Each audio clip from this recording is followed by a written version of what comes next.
जय हिंद। नमस्कार दोस्तों, आपका स्वागत है ऑल स्टडी टीयर चैनल पर। आज के इस नए क्लास में हम लोग पढ़ने वाले हैं बीएसएससी कार्यालय परिचारी 2025 के एग्जाम के लिए मोस्ट प्रिपरेशन कराने वाले। जो अच्छी तरह से देख लेते हैं, एग्जाम में कोई प्रश्न नहीं फंसेगा। चलिए इस क्लास को शुरू करने से पहले यदि चैनल पर पहली बार आए तो चैनल को सब्सक्राइब कर लीजिएगा। चलिए इस क्लास को शुरू करता हूँ। यहाँ पर देखिए पहला नंबर क्वेश्चन है, मिश्रित अर्थव्यवस्था में क्या सम्मिलित होता है? तो साथी याद रखना, मिश्रित अर्थव्यवस्था में क्या सम्मिलित होता है? तो साथी याद रखना, निजी सार्वजनिक दोनों क्षेत्र है। ऑप्शन बी सी लगा दिए तो राइट आंसर। अगला प्रश्न है आपका, भारत में आर्थिक सुधारों की शुरुआत किस वर्ष हुई? तो साथी याद रखना, भारत में आर्थिक सुधारों की शुरुआत किस वर्ष हुई? तो 1991 ईस्वी में हुई। ऑप्शन बी लगाए तो राइट आंसर। अगला प्रश्न आपका, निजीकरण का अर्थ क्या है? तो सबसे याद है ना, निजीकरण का अर्थ है सरकारी नियंत्रण घटाकर निजी क्षेत्र को देना। ऑप्शन बी लगाए तो राइट आंसर। अगला प्रश्न है आपका,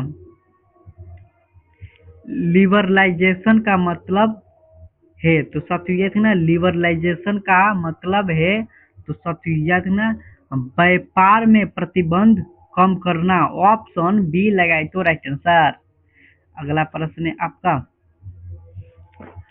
ग्लोबलाइजेशन का अर्थ है? तो साथियों याद ना, ग्लोबलाइजेशन का अर्थ यही है विश्व के देशों के बीच आर्थिक जुड़ाव बढ़ाना। ऑप्शन ए लगाए तो राइट आंसर। अगला प्रश्न है आपका, भारत में नया आर्थिक नीति एनईपी कब लागू हुई? तो साथियों भारत में नया आर्थिक नीति एनईपी कब लागू हुई? तो 1991 ईस्वी में लागू हुई। ऑप्शन बी लगाए तो राइट आंसर।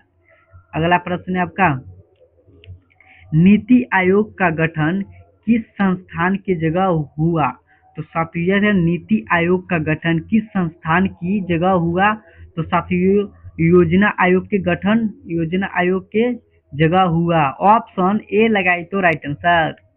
अगला प्रश्न आपका, भारत का पहला वित्त आयोग कब गठित हुआ था? तो साथियों भारत का पहला वित्त आयोग कब गठित हुआ था? तो साथियों देखना, 1950 ईस्वी में गठित हुआ था। ऑप्शन बी लगाए तो राइट आंसर।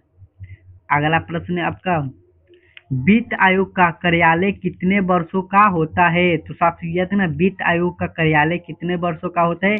तो 5 वर्षों का होता है। ऑप्शन सी लगाए तो राइट आंसर। अगला प्रश्न आपका, भारत का बजट संसद में कौन पेश करता है? तो साथियों ना, भारत का बजट संसद में कौन पेश करता है? तो साथियों ना, वित्त मंत्री पेश करता है। ऑप्शन बी लगाए तो राइट आंसर। अगला प्रश्न आपका, भारत का वार्षिक बजट किस किस महीने में प्रस्तुत किया जाता है? तो साथियों ना, भारत का वार्षिक बजट किस महीने में प्रस्तुत किया जाता है? तो फरवरी महीने में प्रस्तुत किया जाता है। ऑप्शन बी लगाए तो राइट आंसर। अगला प्रश्न है आपका, राजकोषीय नीति का उद्देश्य क्या है? तो साथियों ना, राजकोषीय नीति का उद्देश्य यही है कि सरकारी आय और व्यय को संतुलित रखना। ऑप्शन ए लगाए तो राइट आंसर। अगला प्रश्न है आपका, मौद्रिक नीति का निर्माण कौन करता है? तो साथियों मौद्रिक नीति का निर्माण कौन करता है? तो आरबीआई करता है। ऑप्शन ए लगाए तो राइट आंसर।